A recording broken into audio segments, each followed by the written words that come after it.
పసుపులు, సుగంధ ద్రవ్యాలు, కాస్మెటిక్స్, రత్నాలు, ఎరువులు, ఫర్టిలైజర్స్, జ్యోతిష్యాలు, జలోత్పత్తుల ధరలన్నీ పెరుగుతాయి. ఎండుమిర్చి, ఆవాలు, వేరుశెనగ నూనెలు ధరలు పెరుగుతాయి. వైశాఖ మాసంలో రాళ్ళ కలహాలన్న సంప్రదాయ ఉంటుంది.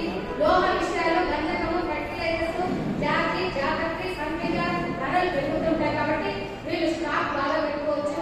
జ్యేష్ఠ మాసంలో అనావృష్టి వలన మినుములు, ధాన్యాలు కొరత ఏర్పడుతుంది కనుక వ్యాపార వాటాలు అంటే మనకి ఏం గుర్తొస్తుందండి? షేర్ మార్కెట్, ట్రేడ్ మార్కెట్ గుర్తొస్తుంది. వాటిలో ధరలు హెచ్చుగా ఉంటాయి. దుంపకూరలు, శనగలు మొదలైన అపర ధాన్యాలు కూడా తగ్గుతాయి. ఆషాఢ మాసంలో వీరికి ప్రజాపీడ నూనెల ధరలు, అనావృష్టి పసుపు పీడలు కలుగుతాయి కనుక కేసు, కాస్మెటిక్స్ అన్ని కూడా లవణ ధరలు పెరుగుతుంటాయి. ఆ తర్వాత శ్రావణ మాసంలో ఈ వ్యాపారాలు చేసేటువంటి వారికి నెయ్యి, బెల్లము, ఉప్పు ధరలు పెరుగుతాయి. బంగారం, వెండి మొదలు ధరలు విలుబాటుగా ఉండి కూరగాయ ధరలు పెరిగి పలు రకాల ఫలాలతో వీళ్ళు దుంపకూరలతో పువ్వుల ధరలంతా కూడా సమం అవుతూ ఉంటాయి. యుద్ధ సామాగ్రి ధరలు పెరుగుతుంటాయి. భాద్రపద మాసంలో గోధుమ ధాన్యాలు ధరలు పెరుగుతుంటాయి. రోగ క్రియలు అధికమవుతుంటాయి.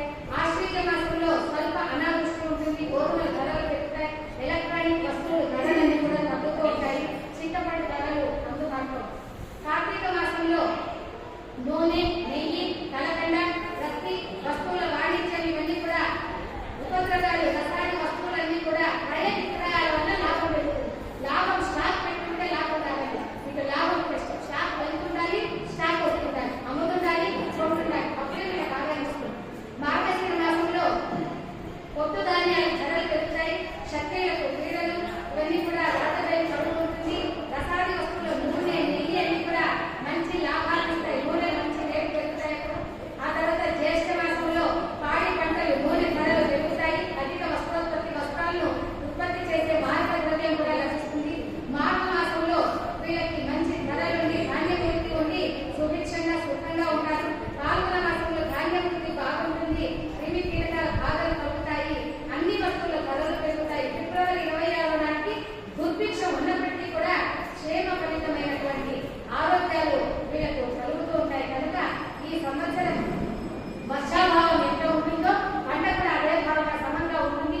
9 వర్షములు, 9 భాగములు పర్వతాల మీద, 9 భాగాలు సముద్రాల మీద, 2 భాగములు మన భూమి మీద పడుతున్నాయి. కాబట్టి ఆ 2 భాగములంత పంటనే మనకు కూడా సమృద్ధిగా ఉంటుంది అనేది మనకి ఈ పంచాంగ శ్రవణం వల్ల మనం ఎన్నో విషయాలంతా కూడా